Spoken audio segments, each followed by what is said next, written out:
Et quand ces informations-là vont avoir été inscrites, et vous allez le faire ici à chaque semaine, la dernière information qui est très importante d'intégrer, c'est ce qu'on va appeler notre RPL. Parce qu'avec un RPL bien identifié, c'est là que vous allez être capable de voir à quelle vitesse vous pouvez aller. Bonjour à tous et bienvenue sur Social Scaling, le podcast dédié à la publicité sur Facebook, le podcast qui vous aide à passer de 1000 à plus de 100 000 $ de budget par jour sur la plateforme. Le podcast est présenté par l'agence J7 Media. Mon nom est Antoine Dalmas et aujourd'hui, je ne suis pas seul. Comme à l'accoutumée, je reçois le président fondateur de l'agence J7 Media, à savoir Antoine Gagné. Comment ça va, Antoine? Ça va très bien, Antoine. Bonne année à toi, bonne année à tous nos auditeurs. Je sais que ce podcast-là ne sortira pas nécessairement la première semaine de l'année 2024, mais c'est le premier Social Scaling qu'on enregistre en 2024. Donc, pour les gens qui écoutent ce balado, bonne année, santé, c'est la chose la plus importante. Et après la santé, on vous souhaite du bon media buying cette année. Exactement, bonne année, bonne santé. Effectivement, c'est le tout premier qu'on enregistre. C'est d'ailleurs aussi le tout premier qu'on fait depuis qu'on a enregistré l'épisode. On change de nom. Donc c'est vrai que ça fait bizarre de faire une nouvelle introduction juste avec Social Scaling, qui n'est plus du coup Social Selling pour ceux qui ont suivi. Antoine, si je te fais venir aujourd'hui, c'est parce qu'on avait initié quelque chose l'année dernière, notamment en septembre. On avait parlé de la fondation financière d'un e-commerce, à savoir quels sont les chiffres, quels sont les maths à faire lorsqu'on est un média buyer et qu'on travaille avec un annonceur ou avec un compte qui est un e-commerce. Eh bien aujourd'hui, j'aimerais qu'on fasse exactement la même chose avec un infopreneur, un lead gen. C'est-à-dire que je suis un lead gen, je suis un infopreneur, je génère des leads. Quels sont les maths à faire, quels sont les chiffres à sortir pour me dire, OK, ce coût par lead, ce CPL est un bon coût par lead pour moi. Et évidemment, je sais que tu vas me parler de bien d'autres choses que le CPL, mais tu as compris un peu l'idée parce que généralement, c'est la question qu'on nous pose H24 en fait. C'est quoi un bon CPL? Eh bien écoutez cet épisode parce que c'est exactement de ça dont on va parler. Effectivement, Antoine, je pense que on le dit sur Social Scaling, l'objectif vraiment avec ce podcast-là, c'est de vous aider à scaler, c'est de vous aider d'atteindre d'autres niveaux d'investissement publicitaire avec vos campagnes, dépasser le 1000 $, le 1000 € par jour en investissement, atteindre des chiffres assez importants. Et pour ce faire, on se doit d'apprendre à bien compter. Si on n'est pas capable de bien compter, on risque d'avoir certains soucis dans le futur. On avait expliqué comment on s'y prenait pour le volet des boutiques en ligne, mais on ne l'avait pas encore fait pour le volet des entreprises qui vont faire de la génération de prospects, qui vont bâtir des cohortes de prospects sur les médias sociaux, mais peut-être que ces transactions-là ne se feront pas par la suite en ligne. Peut-être que les transactions vont se faire par téléphone, peut-être que les transactions vont se faire même en succursale. Donc, beaucoup d'organisations vont investir des sommes colossales sur Facebook, mais ne verront pas leurs transactions se dérouler à même la plateforme. Donc, comment qu'on s'y prend à ce moment-là? Comment qu'on est capable vraiment de bien bâtir une fondation financière? Je vais reprendre un peu, Antoine, des enseignements qu'on a fait dans un cours de la J7 Academy récemment, un cours sur la fondation financière pour le volet génération prospect, pour le volet infopreneuriat, avec plusieurs points qu'on expliquait vraiment à nos académiciens puis également à nos employés à l'intérieur de J7 Media. Petite préambule sur ce que c'est la J7 Academy pour les personnes qui nous découvrent. La J7 Academy, c'est notre écosystème dédié aux média buyers qui souhaitent devenir meilleurs en Facebook Ads et surtout qui souhaitent le rester parce qu'on le sait, Facebook Ads change énormément et c'est un écosystème avec un espace Slack mais surtout une plateforme de formation. On vous donne toutes nos techniques. On vous explique justement, on a des cours sur la fondation financière e-commerce, infopreneur, beaucoup plus poussés que ce dont on va parler là ici. Donc, si jamais ça vous intéresse, j7academy.com. Vous avez toutes les informations ici. Je te laisse la parole, Antoine, pardon. Shameless plug. Effectivement, ça peut être bien d'aller voir un petit coup d'œil sur j7academy.com. Et effectivement, il n'y a pas que des contenus sur Facebook Ads, mais également Google Ads, emailing, bref, plusieurs contenus assez intéressants. Mais bref, on revient à ce cours-là qu'on donnait à nos académiciens puis aux gens qui font partie de notre entreprise chez J7. La grosse différence qui va se dérouler entre le volet e-commerce et le volet génération de prospects se déroule sur la compréhension du cycle de vente. Et cette réalité-là s'applique également pour les boutiques en ligne, mais de manière un petit peu plus différente. Avec les boutiques en ligne, on va davantage utiliser le terme LTV, Lifetime Value. Combien de fois la personne va venir et réacheter notre produit dans le futur?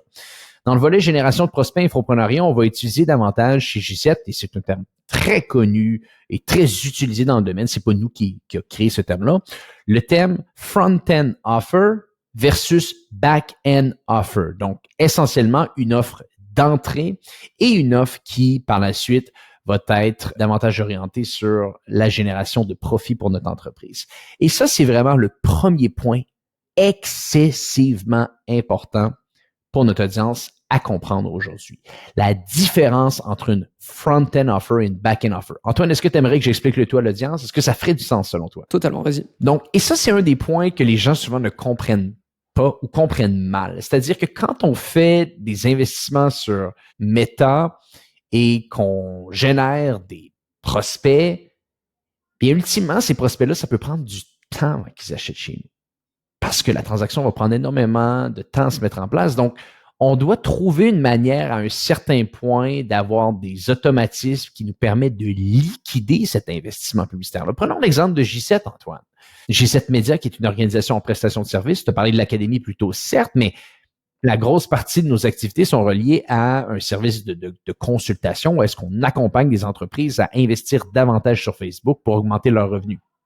Bien, nous, on n'a pas besoin d'avoir beaucoup de nouveaux clients par mois qui viennent nous voir pour que notre organisation fonctionne bien. On a besoin de faire de l'acquisition constante de nouveaux clients et de prendre soin de nos clients existants. Mais pour qu'un client travaille avec nous, le processus est long. La personne va venir nous voir, il va avoir des discussions, elle va peut-être évaluer d'autres agences avant de travailler avec nous et ultimement, elle va prendre une décision. Donc, le processus d'achat est très, très long. Donc, si on pouvait uniquement faire de l'argent quand le client commence à avoir un système récurrent avec nous, ça serait difficile de pouvoir investir sur Facebook. D'où l'idée d'avoir ce qu'on appelle des front-end offers et des back-end offers. Et la définition vraiment qu'on donne à notre staff et à nos académiciens là-dessus, quand on parle de fondation financière entre le front-end et le back-end, le front-end est vraiment bâti pour trouver une manière de liquider ton coût publicitaire. Donc, c'est une offre d'entrée qui présente tes services et qui surtout donne envie aux gens par la suite d'aller plus loin avec tes services, de prendre le deuxième, de prendre le troisième service. OK? Donc, ça, c'est très important de comprendre ça. Une offre d'entrée, une front-end offer est faite pour amener les gens dans ton écosystème, leur donner envie d'aller à la prochaine offre et surtout, cette offre doit t'aider à liquider ton coût publicitaire. La grosse distinction qui est importante de comprendre ici, c'est que souvent les gens pensent qu'une front-end offer, donc une offre d'entrée, doit être peu dispendieuse. Les gens pensent que, OK, une offre d'entrée, une front-end offer, ça doit être $17, ça doit être $27. Est-ce que c'est un tripwire, Antoine? Pas du tout. Pas du tout. OK? Ça peut l'être, mais ce n'est pas obligé de l'être. Une offre d'entrée n'est pas obligée d'être une offre avec qui est très peu dispendieuse. Et là, si vous écoutez le podcast sur YouTube à l'instant, on va mettre un visuel qui représente le parcours d'achat d'un consommateur. Et si vous regardez bien sur le visuel que vous voyez à l'écran au moment où on se parle, vous allez voir que plusieurs étapes, il y a 8 étapes reliées à un client qui va passer d'être un étranger à votre entreprise à quelqu'un qui recommande vos services. Et l'offre d'entrée, si vous regardez bien, s'installe à la 4e étape de ce schéma-là.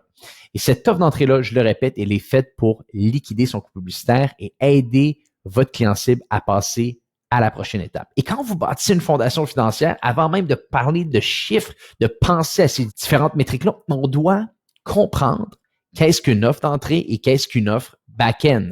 Et par la suite, on doit intégrer ces éléments-là dans notre schéma de parcours client. Parce que si on ne le fait pas, c'est là qu'on n'aura pas de succès et qu'on va avoir des difficultés à scaler nos investissements publicitaires. Donc ça, je pense que c'est très important pour les gens qui nous écoutent aujourd'hui de bien le comprendre. Une fondation financière de génération de prospects, d'infopreneuriat passe par une compréhension complète d'une front-end offer versus une back-end offer. Ça fait du sens pour toi, Antoine? Totalement. Comme tu disais, on a affiché le schéma du Customer Journey, c'est ça? Exact. Hyper utile, ce schéma. De manière générale, même en dehors de votre fondation financière, ça, c'est vraiment quelque chose qu'on a beaucoup beaucoup utilisé. Ce n'est absolument pas notre invention, évidemment, mais c'est un outil marketing super puissant, même pour rédiger des rédactions publicitaires, juste pour vous en inspirer, vous dire, OK, la personne, elle est à telle étape, est-ce que je pourrais rédiger une rédaction de tel type, C'est vraiment un outil génial. Donc, je vous encourage à l'utiliser. Je relaisse la parole, Antoine. Donc, du moment que vous l'avez bien mappé ça, et si vous n'avez pas de front-end offer, posez-vous des questions si vous pourriez en avoir une. Je pense que ça peut être excessivement utile parce que votre fondation financière part de cette compréhension-là d'une front-end offer. Encore une fois, je répète, une front-end offer n'est pas obligé d'être un produit d'entrée à 5, 10, 15 $. Pour donner un exemple, nous, nos front-end offers chez Gisette commencent à 3 500 $, 3 500 €. Donc, c'est pour donner une idée, mais c'est un produit d'entrée qui permet aux gens de rentrer dans notre écosystème et de leur présenter une deuxième, une troisième, une quatrième offre par la suite. Et ça, c'est dit très, très, très clairement à nos clients. Donc, vous devez trouver une manière de faire en sorte d'investir en publicité et faire en sorte également que votre front-end offer soit capable de liquider votre coût publicitaire. Donc, ça, c'est une des choses qui est importante de faire. Maintenant, la back-end offer, à quoi elle sert? Eh bien, essentiellement, elle sert à faire du profit, générer des revenus pour payer les opérations de votre entreprise. Bref, elle sert à faire vivre votre entreprise. Si vous n'avez pas une back-end offer bien définie, vous allez avoir des soucis également. Autant que je vois énormément d'entreprises des fois qui n'ont pas de front-end offer, autant que je vois beaucoup d'entreprises qui bâtissent tout leur modèle d'affaires uniquement sur une offre d'entrée. Et ils n'ont aucune offre récurrente derrière qui permet de générer de la profitabilité. Et là, c'est là qu'il peut y avoir énormément de soucis sur le moyen long terme. Donc, ce travail-là doit être fait. Et quand il est fait, bien là, c'est là qu'on peut rentrer un petit peu plus dans les chiffres. Donc, pour vous donner un petit peu de contexte, nous, chez J7, quand on travaille nos fondations financières, les Gen ou Infopreneuriat, ce qu'on essaye d'intégrer comme vision dans la tête de nos clients ou dans notre tête même à nous-mêmes, c'est de trouver une manière que sur 30 jours, on soit capable de faire $1 dans nos poches pour chaque dollar investi sur Facebook. Difficile de le faire. Je pense même au moment où on se parle, on doit peut-être être à chaque dollar investi, on doit mettre environ 60 centimes dans nos poches, Antoine, avec notre propre tunnel de vente, notre propre fondation financière, les gens pour notre entreprise, mais l'objectif reste le même. Est-ce qu'on est capable de faire du 1 sur 1 sur 30 jours? Et si on peut pas le faire, faut pas devenir dramatique avec ça. On doit pas commencer à se dire on doit tout changer, on doit réduire nos investissements. Non. Pensez plus long terme parce que quand vous allez commencer à analyser vos résultats de vos tunnels de vente en intégrant les revenus de votre back-end offer, vous risquez de voir des retours sur investissement assez phénoménaux. Nous, notre cas, c'est assez impressionnant. Je pense que on fait du 3, du 4 et du 5, même si on regarde sur des fenêtres de 90, 180 et 180 jours. Donc, faut simplement avoir une horizon de temps un petit peu plus long.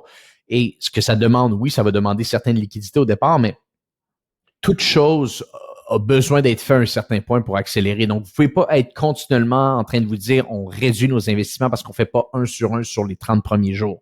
Si vous avez des difficultés au niveau des liquidités, on le comprend, puis allez-y peut-être plus tranquillement au niveau de vos investissements. Mais si vous pouvez vous le permettre, c'est simplement un calcul mathématique ici. Vous avez une LTV plus élevée qu'un coût d'acquisition. Ça vous prend juste 3 à 6 mois avant de faire un bon retour sur investissement. Ce pari-là, ou plutôt cette transaction-là, vous devez la faire jour et nuit. C'est important de comprendre ça. C'est important. Si vous ne comprenez pas cette équation-là, vous ne pourrez pas scaler en publicité Facebook. Okay? On doit comprendre ces éléments-là, sinon on n'aura pas de succès. Donc, on doit commencer avec cette prémisse de base-là. La compréhension d'une bonne front-end et la compréhension d'une bonne back-end offer. La front-end offer est faite pour intégrer quelqu'un dans votre écosystème. Le prix n'est pas nécessairement la chose la plus importante. Et la back-end offer est faite pour générer du profit et faire vivre votre entreprise. Également, on va mettre à l'écran pour les gens qui, encore une fois, écoutent le podcast sur YouTube pendant quelques secondes, un visuel d'une fondation financière, Lead Generation, une fondation financière que les gens de la J7 Academy vont avoir accès. Et qu'est-ce qu'on va voir ici? Essentiellement, c'est une structure qu'on va segmenter en quelques étapes. Donc, littéralement, il va y avoir 1, 2, 3 et 4 et 5 étapes sur une fondation financière. La première structure, le premier élément vraiment qu'on va vouloir regarder, c'est tout l'élément sur Facebook. Donc, c'est quoi les investissements qu'on va faire? Combien de prospects on va être capable de générer avec les investissements qu'on va faire? Par la suite, le nombre de leads qui est généré, le coût par lead qui est généré et également ce qu'on va vouloir voir rapidement sur notre fondation financière, ce sont les revenus. front-end versus les revenus back-end qui vont être générés. Donc, sur 30 jours, combien je mets dans mes poches et sur 3, 6, 9 mois, combien je mets dans mes poches. Donc, ça, c'est les premières informations qu'on va vouloir toujours regarder dans notre fondation financière et on va l'analyser une semaine après l'autre. Okay? Donc, ça, c'est très important. Le deuxième élément que vous voulez vraiment être capable de comprendre dans votre fondation financière de lead generation, c'est qu'est-ce qui se déroule sur votre landing page. Parce que très, très souvent, en lead generation, en infopreneuriat, vous allez avoir des mécanismes de commercialisation qui vont être orientés de mini-webinaires, de challenge. Donc, vous risquez d'avoir une structure, un mécanisme de commercialisation autour de ça. Et là, vous devez être capable de bien l'analyser parce que c'est pas simplement le trafic sur Facebook qui va faire en sorte que votre investissement se déroule bien ou se déroule pas bien. Vous devez analyser les taux de conversion de votre page d'opt-in. Vous devez analyser le nombre de personnes qui en moyenne écoutent votre webinaire ou votre mini-webinaire, le nombre de vidéos complètes que vous allez avoir, le pourcentage de vidéos consommées. Et ultimement, quand vous allez avoir ces informations-là, vous allez commencer à comprendre un petit peu plus ce qui déroule dans votre tunnel de vente. Troisième étape qu'on va analyser, c'est combien de personnes qui sont allées à la fin du webinaire et qui ont fait une demande pour avoir un appel avec vous, si bien entendu votre mécanisme ici est relié à un appel. S'il n'y a pas d'appel et qu'il y a un achat directement, vous pouvez bien entendu simplement intégrer les ratios de retour sur investissement ici, il n'y a pas de souci. Et vous allez analyser également c'est quoi un coût par appel. Donc, combien ça vous coûte générer un appel. Et vous devez regarder cette information-là d'une semaine à l'autre pour voir si elle monte, pour voir si elle descend. Et ultimement, vous allez également devoir analyser combien de gens vont sur ces appels de vente-là. Toutes ces informations-là sont excessivement importantes parce que c'est là que vous allez être capable de voir où le bas blesse. C'est ça la différence entre la génération de leads également et comparativement à des boutiques en ligne, c'est que le cycle d'achat, comme j'ai mentionné, est plus long. Donc, toutes ces informations-là sont très, très importantes à avoir. Et la dernière chose vraiment qu'on veut analyser, c'est ce qui va se dérouler sur le back-end avec votre emailing, les taux d'ouverture, les taux de clic et par la suite le taux de demande relié à votre email. J'ai envie de parler aussi un peu de la vidéo parce que nous, justement, on utilise comme un mini-webinaire. Sachez que, par exemple, une optimisation qu'on a pu faire pour essayer d'améliorer justement ce coût par demande de front offer, très simplement, c'est au lieu de démarrer notre webinaire comme si de rien n'était, parce qu'on a fait plein de versions. Une des versions, c'était on présente l'offre à la fin. Une autre version, c'était on présente l'offre au début. Une autre version, histoire de vraiment bien présenter l'offre, c'est de la présenter au début et à la fin. Et vous avez plein de choses à faire. C'est là, comme tu as pu le mentionner, on regarde plein de niveaux dans le tunnel d'acquisition et tous ces niveaux peuvent être optimisé. Tout peut être optimisé. Il faut juste prendre le temps et regarder, OK, est-ce que ça me semble bas? Est-ce que ça me semble haut? Si c'est bas, du coup, il faut que je trouve un moyen d'améliorer. Exactement. Quand ces informations-là vont avoir été inscrites, et vous allez le faire ici à chaque semaine, la dernière information qui est très importante d'intégrer, c'est ce qu'on va appeler notre RPL. Parce qu'avec un RPL bien identifié, c'est là que vous allez être capable de voir à quelle vitesse vous pouvez aller. Et là, le RPL, vous pouvez avoir un RPL 30 jours, un RPL 60 jours, un RPL 90 jours, un RPL 180 jours, un RPL 365 jours. Donc, qu'est-ce qu'un RPL? On se rappelle, un CPL, ça veut dire un coût par lead. Un RPL, ça veut dire les revenus que vous faites par lead. Donc, le RPL, combien vous faites de revenus sur les 30 premiers jours? Nous, notre RPL sur 30 jours, il est à 8,83$ sur un des tunnels de vente qu'on gère au moment où on se parle. Et notre CPL 30 jours, il est à 15,32$. Donc, on voit, on n'est pas profitable sur les 30 premiers jours, mais tranquillement, à travers le temps, on se rend compte que, quand on analyse le tout sur environ 5 mois, notre RPL est à 48,93$. Et on pourrait faire le même exercice avec un RPL 4 mois, un RPL 3 mois. Et ça va vous donner vraiment une information intéressante parce que ce que vous devez comprendre dans de la génération de prospects, c'est le temps que ça prend avant que vous soyez capable de revoir votre dollar marketing. C'est très, très important et de voir également à quelle vitesse vous commencez à faire du profit. Il y a des organisations qui vont le faire automatiquement. Mais si vous le faites automatiquement puis vous êtes capable de voir votre dollar marketing le plus rapidement possible, qu'est-ce que vous attendez pour scaler? Scaler le plus rapidement possible. Si vous n'êtes pas capable de voir votre dollar marketing après 30 jours, comme je vous dis, pas de panique, analysez simplement si votre back-end offer fait son travail et vous donne de la valeur sur le moyen long terme. Et si c'est le cas, continuez et essayez simplement de vous poser la question si vous êtes capable d'investir cet argent-là au niveau de votre cash flow, littéralement. Et quand vous commencez à comprendre tout ça, vous allez voir, vous allez comprendre votre organisation de A à Z. C'est vraiment la chose importante à mettre en place dans une entreprise. Et quand on arrive à le faire, c'est là qu'on peut avoir du succès. Donc, on a parlé de front-end, on a parlé de back-end offer, on a parlé de RPL, qui est probablement la métrique la plus importante finalement lorsqu'on est un infopreneur et un lead gen. RPL relié à un nombre de jours. Voilà, exactement. Avec forcément, parce qu'il y aura une fenêtre qui sera différente. Et d'ailleurs, même dans notre fondation financière, on prend en compte les leads qui ont converti immédiatement ou les leads qui ont été réchauffés. Ça, on peut peut-être en parler aussi. Peut-être c'est un dernier point, effectivement. C'est un très bon point, Antoine. J'en avais même fait une publication sur LinkedIn récemment. Je pense qu'il y a une incompréhension vraiment. Et peut-être, Antoine, ça pourrait même être ultimement un podcast complet parce que ça vaut vraiment la peine de le garder en tête. C'est l'importance d'un deuxième opt-in.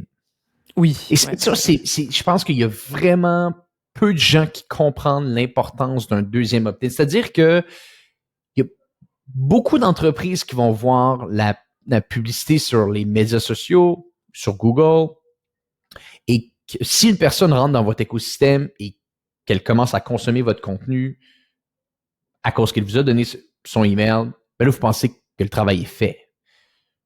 Mais ultimement, cette personne va acheter chez vous. Antoine, gardons-le effectivement pour un autre épisode, je pense. Parce qu'on a déjà pas mal parlé, on a donné énormément de points techniques. Ça, effectivement, on pourra même donner plein d'exemples qu'on a utilisés, nous, chez J7 Media. Je pense que ça fera un super bon épisode pour la suite.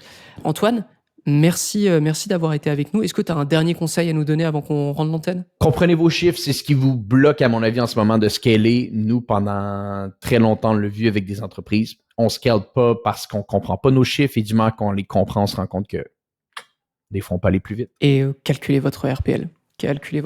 C'est hyper important. Ayez une offre front-end, ayez une offre back-end, parce que ça aussi, c'est hyper important. Ces deux-là, j'en retire que c'est le plus important de notre rencontre. Merci beaucoup à nouveau, Antoine, d'avoir été avec nous. Et à tous qui nous écoutent sur Social Scaling, je vous donne rendez-vous au prochain épisode, mercredi prochain. À très vite. Bye bye.